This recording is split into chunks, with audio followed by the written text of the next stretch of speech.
Hi விவாஸ், எல்லோருக்கும் வணக்கம். இன்னைக்கு சுற்றும் விழி சுடரே நாடகத்திலிருந்து ஒரு சின்ன பார்வைக்கு. அதாவது அபியோட அண்ணன் பிரபாகரன் கிட்ட பேசிக்கிட்டு இருக்கிறாரு.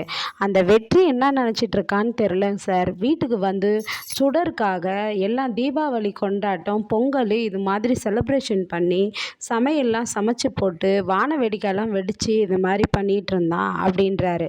அதுக்கு வந்து பிரபாகர் சொல்கிறாரு, ஒரு அப்பாவா அவர் உண்மையான விஷயந்தான் பண்ணியிருக்கிறாரு. அவர் வந்து மாறிட்டாருன்னு நினைக்கிறேன். சுடரை அந்த அளவுக்கு அவர் நேசிக்கிறாரு. அதனால தான் வந்து இது மாதிரிலாம் நடந்துக்கிறாரு. அவருக்கும் ஒரு வாய்ப்பு கொடுத்து பார்ப்போமே, அவர் திருந்திட்டாரோ என்னவோ அப்படின்னு பேசுகிறாரு. இல்லை சார், அபியை வந்து நான் எவ்வளோ கெஞ்சினேன் வெளியே எடுக்கிறதுக்காக, அவன் முன் வரவே இல்லை. அவன் வந்து என் தங்கச்சி வாழ்க்கையை நாசம் பண்ணதும் இல்லாமல் சுடரை வந்து நம்ப வச்சு ஏமாத்துறான் அவன், அப்பா அன்பை கொடுத்து அப்படின்னு சொல்கிறாரு. அதுக்கப்புறமா வெற்றி வந்து என்ன பண்ணுறாருனா, இந்த மாணிக்கம் விஷயத்தை பற்றி திவ்யா கிட்ட பேசிக்கிட்டு இருக்கிறாரு. அப்போ வந்து இந்த மாணிக்கத்தை கண்டுபிடிச்சிட்டா நல்லாயிருக்கும் அப்படின்னு பேசிகிட்டே இருக்கும்போது அங்கே கருணா வராரு. என்ன மாணிக்கம் கதையே ஓடிட்டுருக்குது, நான் தான் அந்த கதையை விட்டுருங்கன்னு சொன்னேன்ல அப்படின்றாரு. இல்லை கருணா, இந்த மாணிக்கம் வந்து அபி ஜெயிலில் இருக்கும்போது இவன் போய் பார்த்துருக்கான். அப்புறம் அபியும் வெளியே வந்து அவனை தான் தேடிக்கிட்டு இருக்கிறா. ஆனால் அந்த மாணிக்கம் உன்னுடைய விஷயத்துலேயும் அந்த இதுவும் உன்னை பிளாக்மெயில் பண்ணிகிட்ருக்கான். இதுக்கு எல்லாம் காரணமே ஒரே ஃபார்மேட்டு, பார்வதி அக்கா கொலை தான். அதனால் அவனை கண்டுபிடிச்சா எல்லா விஷயத்துக்கும் விடை கிடைக்கும் அப்படின்னு சொல்லி பேசுகிறாரு. அதுக்கு கருணா வந்து ஒரே கோவப்பட்டு, நீங்கள் என்ன நினச்சிட்ருக்கீங்க, இந்த விஷயத்தை இப்படியே விட்டுருங்கன்னு சொல்கிறேன்ல, ஏன் திரும்ப திரும்ப பேசிகிட்டு இருக்க வெற்றி, நீ நான் பார்த்துக்கிறேன் அந்த மாணிக்கம் விஷயத்தை விட்டுரு அப்படின்னு சொல்லிட்டு வெற்றியை வந்து கோவமாக பேசுகிறாரு கருணா. அதுக்கப்புறமா வந்து தியா வந்து வயிறு வலியில் துடிச்சதுனால அவங்களுக்கு ஸ்கேன் பண்ணுறாங்க. ஸ்கேன் பண்ணும்போது டாக்டர்கிட்ட போயிட்டு, என்ன டாக்டர் தியாவுக்கு ஒரு பிரச்சனையும் இல்லையே அப்படின்னு சொல்லிட்டு தியாவுடைய அப்பா கேட்குறாரு. அதுக்கு வந்து அவங்க என்ன சொல்கிறாங்கன்னா, இல்லை தியாவுக்கு வந்து மேஜர் ப்ராப்ளம் இருக்குது அவங்களுடைய ஸ்டமக்கில். அதாவது தேவையில்லாத குடல் ஒன்று வளரும், அது வந்து அந்த டிஷ்யூஸ் எல்லாம் ஃபார்ம் ஆகி அது நல்லா ஊதிக்கிட்டு இருக்கும். அது வெடிச்சதுன்னா அந்த டிஷ்யூஸ் எல்லாம் உள்ளுக்குள்ளே வயிற்றுக்குள்ளே ஃபுல்லாக அந்த இது ஃபார்ம் ஆச்சுன்னா அவங்க உயிருக்கே ஆபத்து.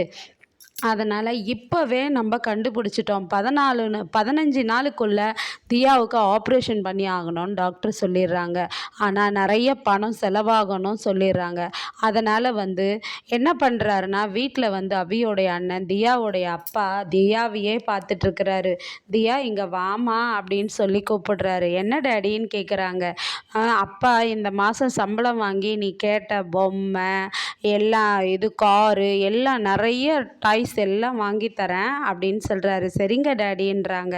ஆனால் தியாவோடைய அம்மா அவங்க அப்பாவுக்கு காஃபி கொடுக்குறாங்க. அவர் காஃபி குடிக்காமல் ஆறிடுச்சு.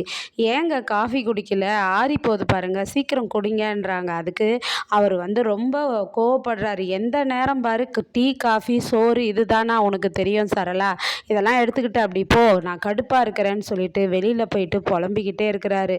இந்த மளிகை கடைக்கார அண்ணங்கிட்ட 40,000 கேட்டேன், இவர்கிட்ட 50,000 கேட்டேன், இவர்கிட்ட 45,000 கேட்டேன், எல்லாம் சேர்ந்து எப்படி 5 லட்சத்தை நான் ரெடி பண்ணுவேன், என்ன பண்ணுவேன்னு தெரியலையே என்னும்போது அபி வராங்க. அபி வந்ததும், அண்ணா என்னாச்சு உனக்கு, ஏன் புலம்பிக்கிட்டே இருக்கிற, அன்னிக்கிட்டேயும் சம்மந்தம் இல்லாமல் சண்டை போடுற, தருண்கிட்டேயும் கோவமாக பேசுகிற, என்னண்ணா ஆச்சு உனக்கு அப்படின்னா, இல்லைம்மா மனசுக்கு குழப்பமாக இருக்குது, அதனால் காற்று வாங்க வெளியில் வந்தேன் அப்படின்னு சொல்கிறாரு. என்னண்ணா அதுதான் என்ன குழப்பம், என்ன விஷயம் சொல்லுண்ணா அப்படின்னு திரும்பும்போது உடனே கண்ணீரோடு இருக்கிறாரு. அவர் கண்ணை துடைக்கிறாங்க. ஏன்னா அழுவுற, என்னண்ணா விஷயம் சொல்லுண்ணா. இல்லை அபி, நீ திருப்பி ஜெயிலுக்கு போயிட்டீன்னா சுடருடைய நிலைமை என்ன ஆகும்னு தான் யோசிச்சிட்ருக்கேன் அப்படின்னு சொல்கிறாரு. ஏன்னா அபிக்கு சொன்னால் அபியும் கவலைப்படுவாங்கன்னு. அண்ணே நீ என்னை பற்றிலாம் எந்த கவலையும் படாதண்ணே, உன் ஃபேமிலியை பற்றி மட்டுமே கவலைப்படுனே அப்படின்னு சொல்கிறாங்கங்க. நாளைக்கு தியா ஸ்கூலுக்கு போகிறாங்க. தியாவுக்கு என்ன நடக்குதுன்னு பார்க்கலாமா? அதுவரையும் காத்திருப்போம். நன்றி, பாய்.